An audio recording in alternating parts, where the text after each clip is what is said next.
Hello everyone, uh, welcome. Today we are here for an event that is the book launch, and you can call it a book reading of a recently published book, Prancing Through Life. And before we go on to the event,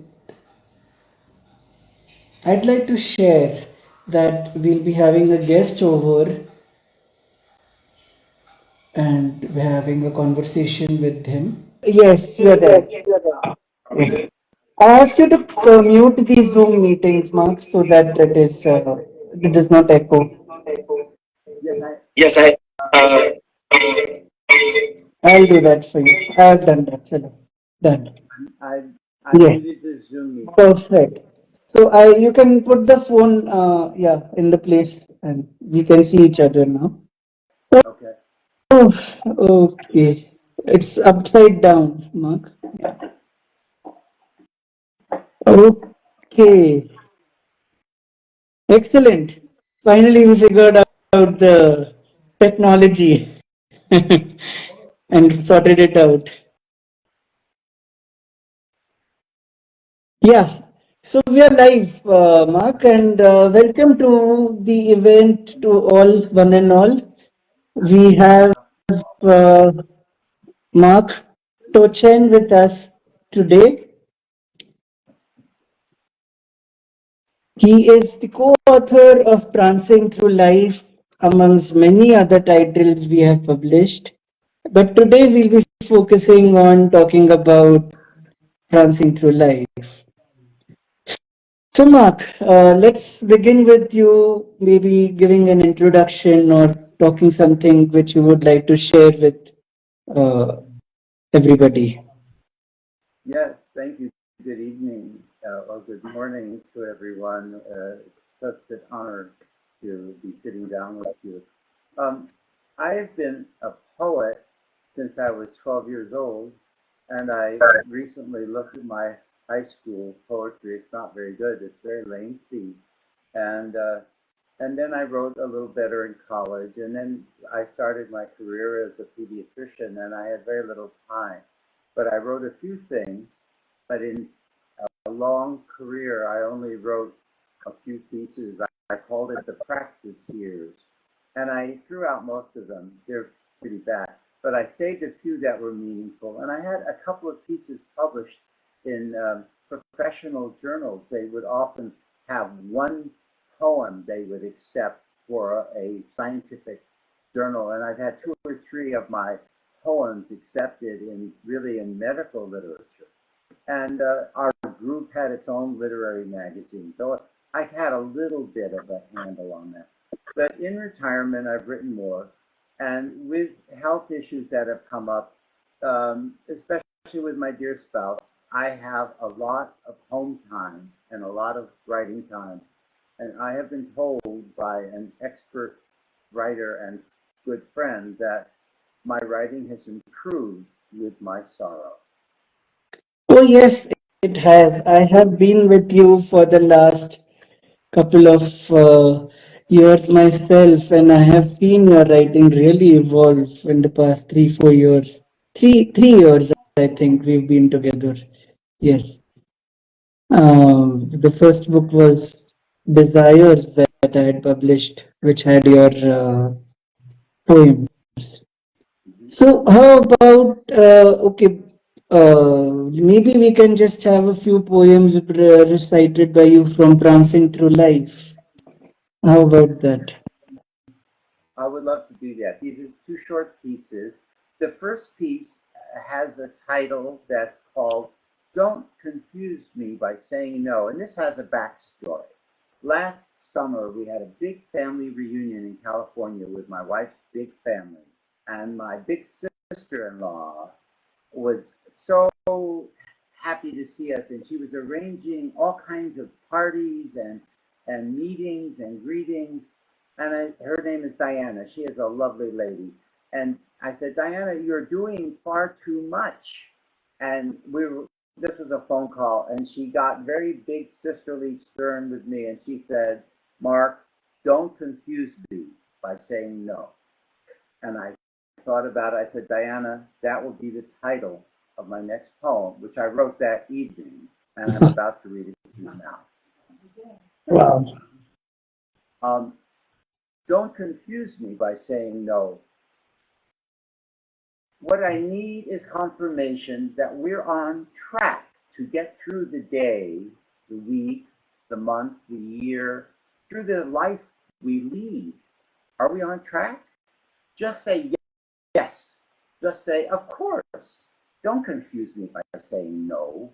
Keep it simple and second by me to navigate the way, to navigate my day, sailing on a sea of simplicity and accord. I prefer no waves to bother my days, no winds to sow discord. So praise the Lord, I can see a shore I could not see before, a haven, a safe port, so I can report, no need to repine, all's well with me and mine. Don't confuse me by saying no. Wow. That is a amazing poem. You know, it has such depth and so much that every time I read it, it can have a different meaning. It is just not as straightforward as it looks like when one recites it. I can say that for sure. And I must add that when I got my copies 2 days ago, and I sent you a picture of that, which you promptly put on the website, I today was the first day the post office was open, and my wife and I went into town this morning, and I mailed my sister-in-law Diana her copy with the backstory. And she's not a big fan of my poetry. The only thing she ever said from when I started writing to a couple of years ago, she said, Mark, you've gotten better. Wow. It's the only thing she ever said. She's not, I have other relatives who give me more feedback, but she's delightful. And so I just today we mailed her her copy of Prancing, and I hope she enjoys it. I hope she likes it, and I I really pray that she puts in a review of the book, if possible, that look here, I am the one who inspired Mark to write the poem that is there in this book. Yeah. So, before we go ahead, I just want to let people know that this QR code here is not something just for fashion that I'm wearing. It's the QR code of the book. So if anybody wants to check it out, they can scan it whilst we are talking to one another. So it's just one of those quirky ideas that I got and I implemented it. And that's the book. If you can show it again, Mark, I'll. It's got a glossy cover this time, and uh, yes. So how about then? Let's get on with how you started writing. It's been and how it's your journey been like ever since you started writing. It's something of a interesting one that I know, but I don't think everybody knows. So I'd like them to know as well. Oh, I'd be honored to. Would you like me to read the second piece from Prancing, or should we That go will with be a this? better idea to begin with. Yes. Okay. Well, this one has a funny title. Sometimes I don't amuse family members with my sense of humor, but I like this one. It's called Last Year I Wrote It on My Birthday. Happy Birthday to Me. And so it's just silly, but actually, as I reread it, just preparing for our session today, I thought, no, it's really a reflective piece because as we get old, and I'm in my well into my eighth decade, as we get old, birthdays per se are not the fun things they are for a small child. It's just the passing, the grim passing of time, but it's meaningful. And so I wrote something that I thought would be silly, but might have meaning for some people of my age. This is Happy Birthday to Me, and the subtitle is Older and Maybe Wiser. Happy birthday to me. Me. Added together, you can see my wife and I are now quite old. We two are one, our friends were told. Congratulations all around, good wishes abound. It's liberating after all the years for us and for our peers because people now cut us slack. If I'm confused, none are taken aback. When you're older than dirt, grocery clerks are never curt. We get smiles on our walks. If I talk too much, nobody balks. At a party, everyone's mellow, for I'm now a jolly old fellow.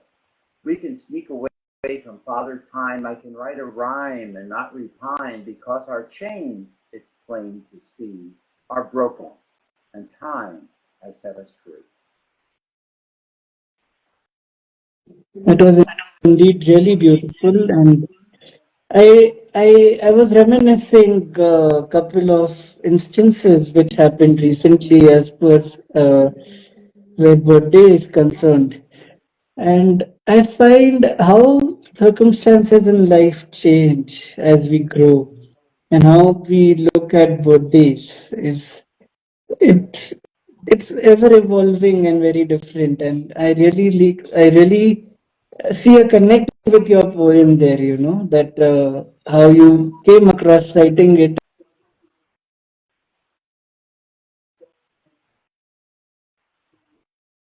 It was just but meant to be a silly little thing, but actually, as I reread in the it, true sense, actually it has there some is so much meaning. depth in that. Yeah, Yes. yeah. Well, good. Thank you. Great. So you wanted me to sort of briefly trace like my writing uh, history. Yes, I had tapped on that before you recited your poem. Maybe I would love to know that. Actually, it's something which everybody here should know, and that will really uplift them to write and inspire them to write as well, because it is really amazing. I really feel awed by it, and I am really touched that the inspiration behind it is, I don't have any words for that. So let them, I'd request you very kindly to share that with us. Thank you. Well, as I say, I remember my first poem. I was 12 years old, and I was reflecting on a connection with a family member, and I said, "If you be I, and I be you, what would you be that I be too?" And then last year, I went and wrote a companion piece, one at age 12, one at age 76, and put them together. But so I wrote a little bit, even as a young boy, and in high school a little bit of kind of political poems. In college, I was an English major. I wrote a fair amount. My my good friends are much superior writers, and I was surrounded by good writers. And but I wrote a few things for the school literary magazine, and I was mostly published. Plus, a good friend was the editor. Uh, and um, and I recently found something I wrote my senior year in college, which was 1966, and I like this poem, and I've been stealing bits of it from stuff I'm writing right now because I liked a couple of the lines. So I guess it's not illegal to plagiarize yourself. Um, so, and then I went to medical school, which was like difficult and long, and uh, and then a career as a pediatrician. And there was very little time. Family time was something you tried to grab. Recreational time was pretty. I mean, time to sit and write. I think writing is a little bit of a reflective activity, and there wasn't much time for that. It was always on the go, long days, long weeks.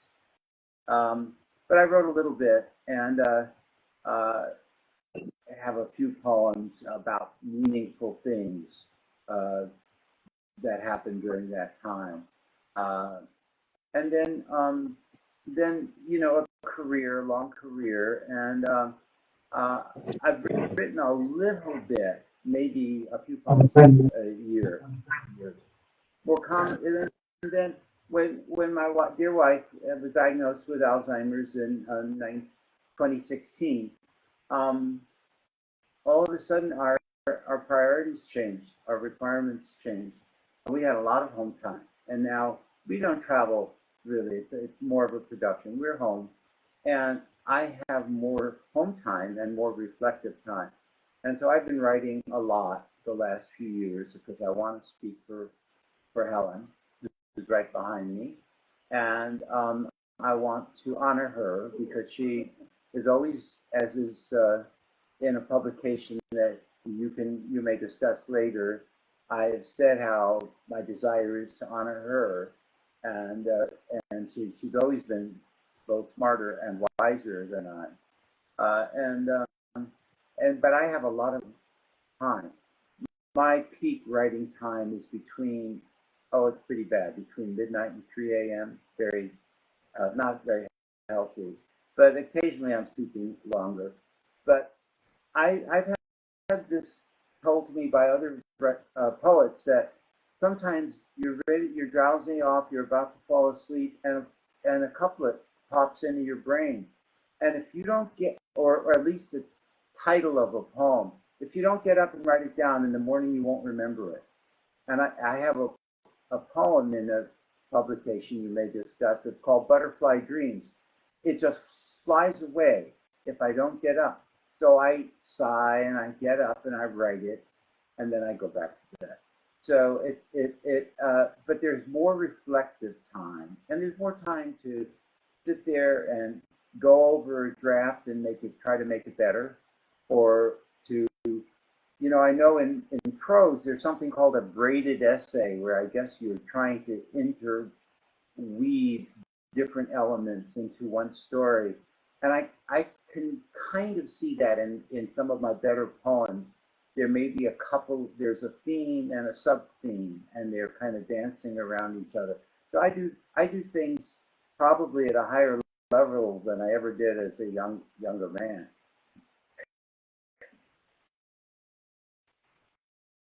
Parts of what you were sharing, I was able to relate with myself. I mean, when I come up with writing ideas or things that I want to write down, it just promptly comes up in my mind, and if I don't write it that time, and then it just simply flies away. So I make it a point these days that if something comes to my mind, I make a note of it, at least in my phone, where I have created a chat where I am sending messages just to myself, you know, so that at least there it is recorded. And then if I look at that word, I am able to recollect, okay, this was what I wanted to write or say. And yes, and also, of course, your inspiration being your wife is something which is really uh, moving. I mean, it's in today's world, it's hard to come across the love that and the compassion with which that you are expressing. I have come across the contrary so many times, but it's rare, and it's a joy to see somebody have that trait in them. You know, the kind of compassion and the love that you show for your wife through your poems, and you express them. Those who know you, I'm sure, will be able to relate with that aspect of you more. But even otherwise, others, I'm sure that some point or other, when they read your work in succession, they'll be able to realize how and what is driving you and how it comes out of you so naturally. It's amazing. Something really, something everybody, I would say, should have in them. That is how I'll put it. It's, it's the need of the hour. or every person the world should have. Take it as a gift. Yes. Thank you. Well, as you know so well, our writing has so many layers, connotations, and so many sources. I mean, everything in our life is a potential source of writing materials. And a nice thing, of course, with just being retired is you have more time than you do during a long work life. But then our lives have gotten simpler and simpler. Um, I just got the notification about the our TSA in the United States, where they make it easier for you to travel. You don't have to go through long lines, and it's about to expire. And I said, I'm not going to bother to redo it and get a new 5 years because I don't really care, and it's not important. And before it was a big deal because if you save 5 minutes at the airport, that was a big deal. Now it's of no significance. Yes. Thank you. So, if I was to ask you amongst the previous publications where you have been a co-author, what would you say is your favorite book amongst them, or is there any titles that you would like to name, or you would like to think back on that this was what this was amazing? Any writers, you mean that were influences on me? Is Yes. that what your question? Well, most of the writers I admired died sometime in the 1700s. You know, I I'm not a very skilled uh, scholar of literature, but I mean, John Keats was a physician, and he wrote some pretty good pieces, and Shelley, and um, you and Shakespeare, 1564 to 1616, he wrote a few good pieces, even before there was cell phones and laptops and whatnot.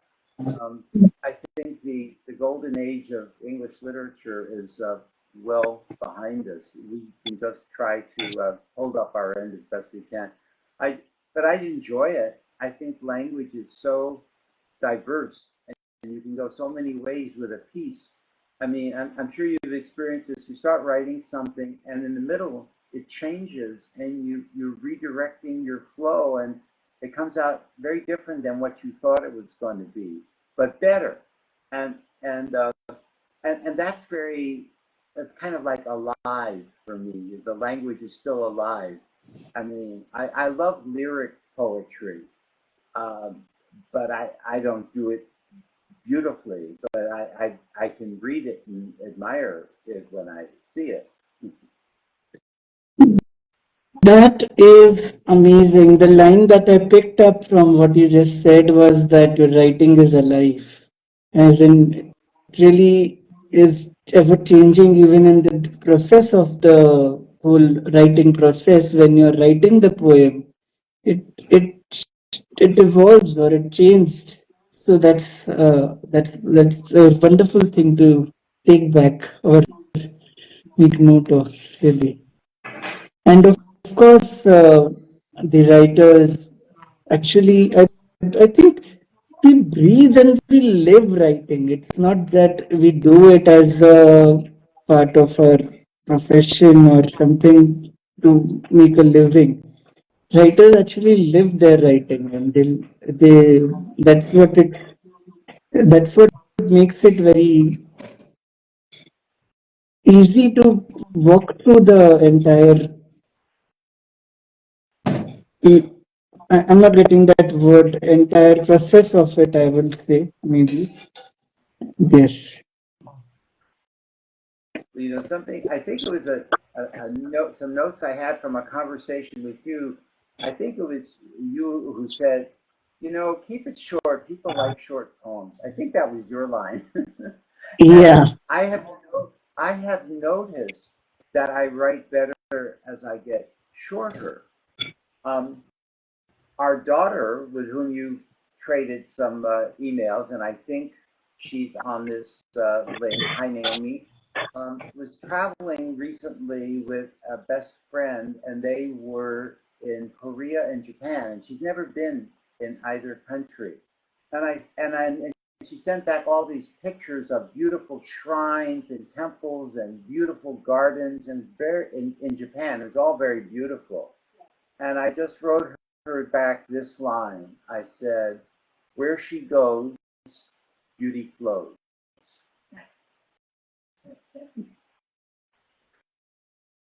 So there is a value in brevity.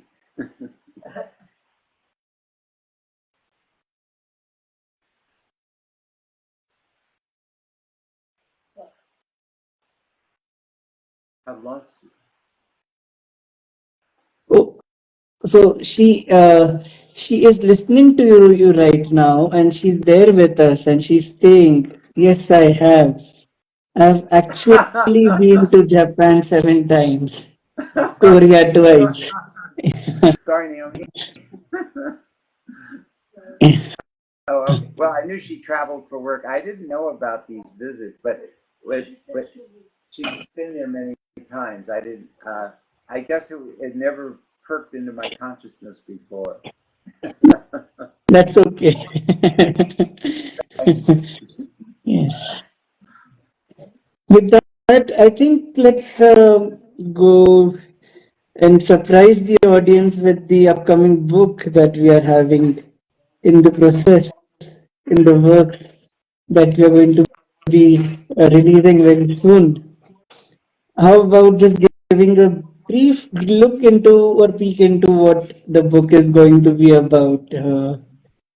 That we are going to. I'm not even mentioning the name of the titles so that you can do the honors if you want to. Oh, well, I'm so excited. I've certainly never had a book published, and I've been blessed to be have pieces in your anthologies, but it's one or two pieces, and this is a whole book. And I think the length is going to be even longer than I thought. It's going to be about 160 pages with commendations and a preface and a postscript and all this.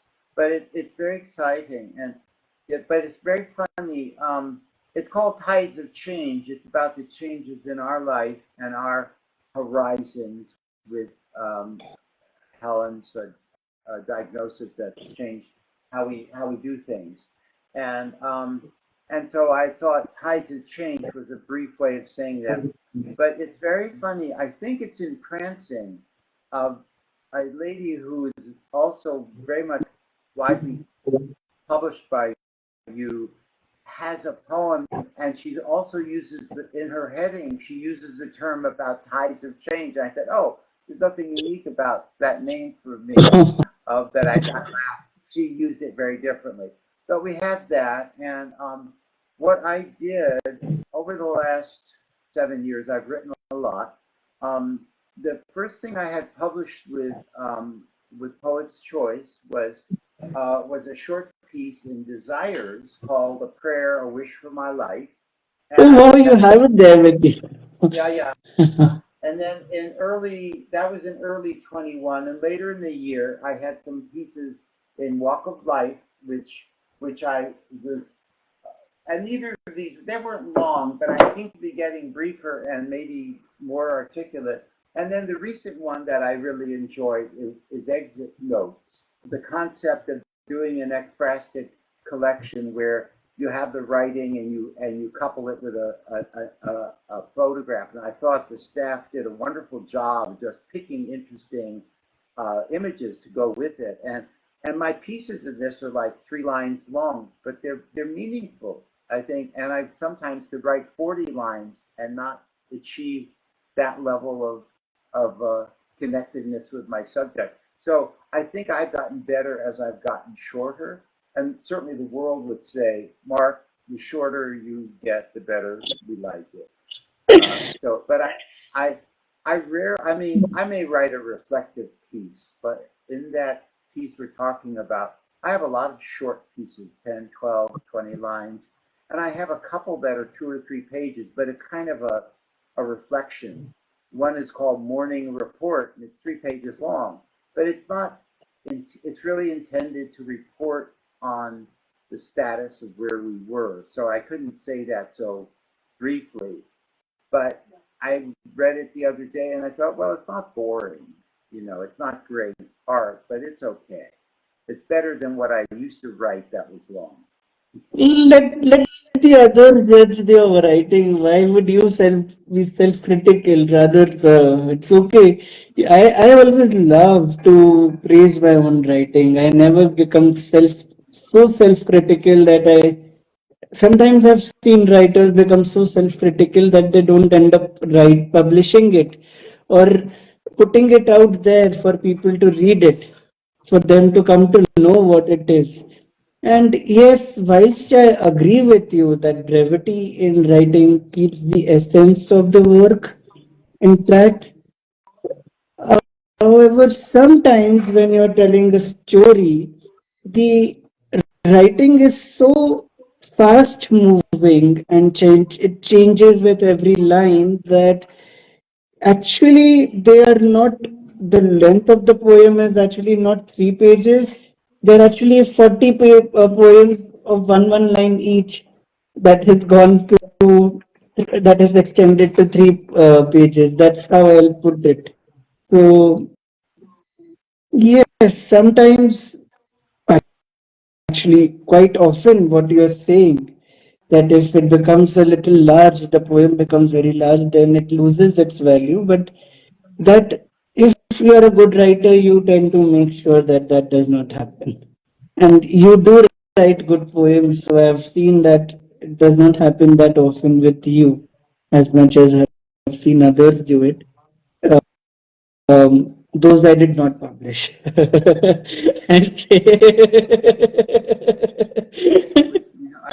I recall I took a writing workshop a couple of years ago, and I don't remember who in the class came up with this beautiful line. They talked about the beauty of brevity, and I thought about that and I'm sorry, I don't remember who the person's name was. It was just an online workshop, and I thought about that for a long time, and I said, actually, I'm more interested in exploring the brevity of beauty, and I flipped it around, and I have the one poem in the new anthology that's called Nearly Missed. It's about our being in two different settings in Hawaii and back in the Pacific Northwest, and how these beautiful images were brief, and you had to capture them, and then they're gone.